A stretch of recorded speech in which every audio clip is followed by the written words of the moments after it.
Hi, my name is Serrago, and I'm here again to continue my series with you.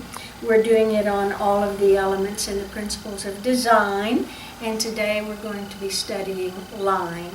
Now, when we study line, you know that there's several different things. We have thick and thin lines, we have straight lines and curved lines, and in a composition, you have to have all of that. Okay, so I'm going to prepare my canvas. I'm going to give you an idea about how to do a background that's a little bit different. It's going to be using some acrylic and alcohol. When you try this at home, it will probably require many different experiments. It's a little bit tricky, but I'll show you how to do it, and then you can practice it, and then you can see that when you do a line painting, having a beautiful background is critical. So I'm going to be painting on a canvas, and the very first thing that you want to do is to seal this canvas with matte medium. And you want to not put it full strength. It has to be watered down. Some people say half and half. I usually do a little bit less than that. And I'm just sealing this. So I'm just putting on a coat here, and then I'm going to dry it.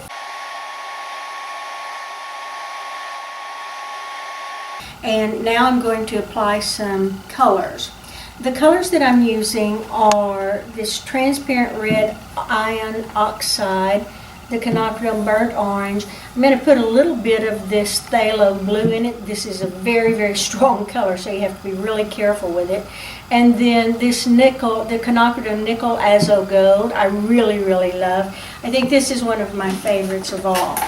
So when I paint, I want to be sure that I'm painting from a puddle in acrylics, just like I do in watercolor.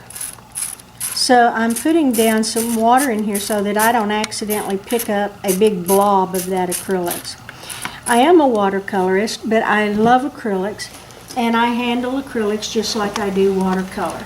So I'm going to wet my brush and pick up a little bit of paint here. If it gets too thick, then of course I would just put more on my brush. And so I'm going to simply put some of these colors in here, and I have to work very fast because I do want to use some alcohol. I do not want to ever have a painting that has all just one color in it.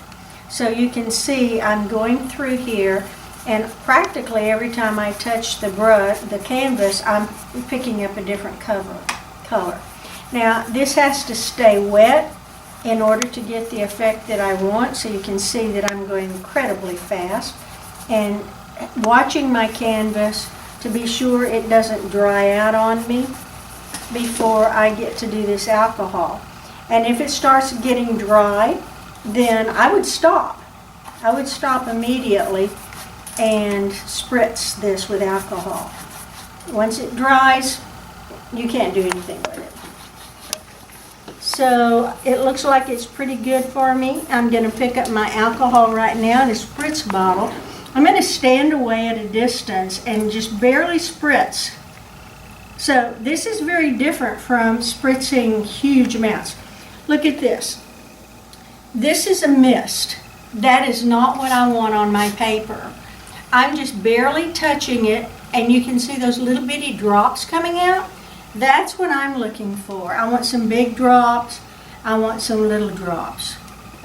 All right, so then I'm going to dry this, but I have to dry it very, very carefully. I put it on low first, and I have to hold this up really high, and the whole object is merely to evaporate the alcohol. If I put it on a high speed, it's going to run all of that all into each other, and I won't have those darling dots. Here we go, low speed. I'm high because I do not want to make those dots run into each other. All right, now I want to put another layer on top of that, and I'm going to try just a little bit of this blue. I love this color, but it's very, very strong, so I have to be very careful with it, and I do not want it everywhere.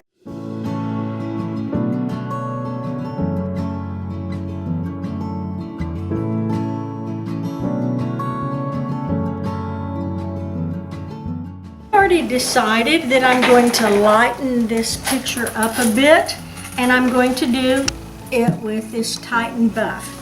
I've put some water in my palette here so that I don't accidentally work from just clear paint. I've already added another layer of matte medium on here, and so I'm ready to paint again.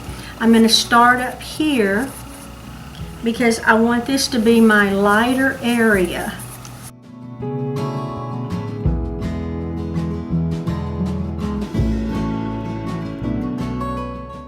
And here goes the alcohol again. And I'm switching just very, very, very lightly because I like the large dots. And I'm going to put another layer of this blue on there and hope that it doesn't get too dark. We'll see. If it does, then A, I could wipe it off, or B, I could paint some white over it. There's always a way to repair a painting.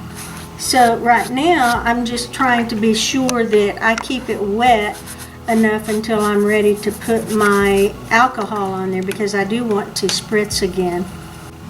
Alright, so as I was afraid of, this has gotten a little bit too dark. I want this picture to be about line, not about color.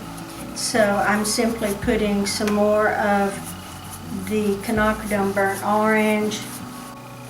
So what I'm going to do now is to paint just some lines, because this picture is going to be a line painting even though it's got a background on it.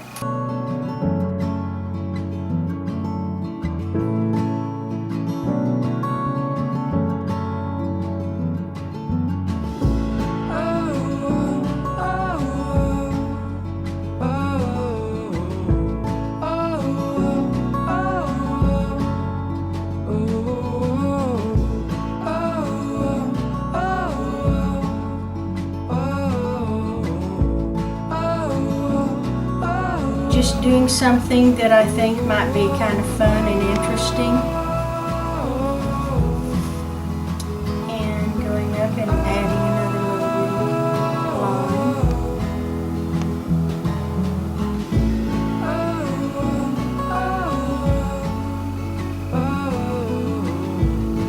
line. I'm not really thinking about anything. I'm just doing whatever I think looks cute and what's pretty to me.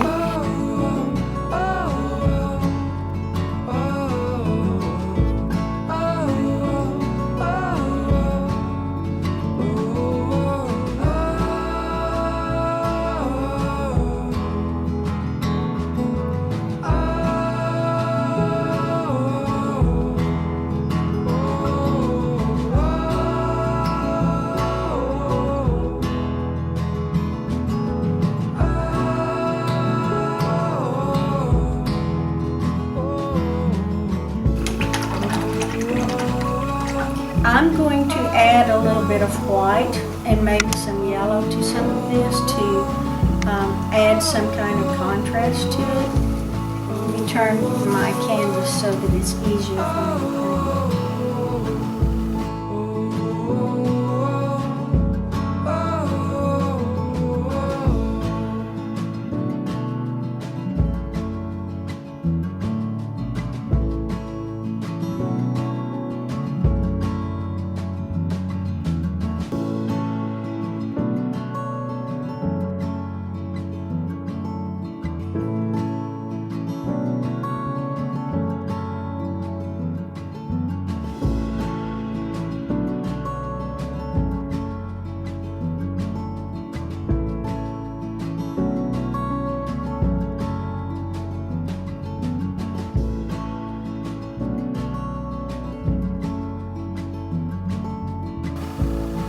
Remember, I'm doodling.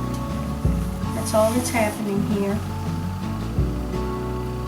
And it is a study in line. These are called implied lines when they're not all straight. There.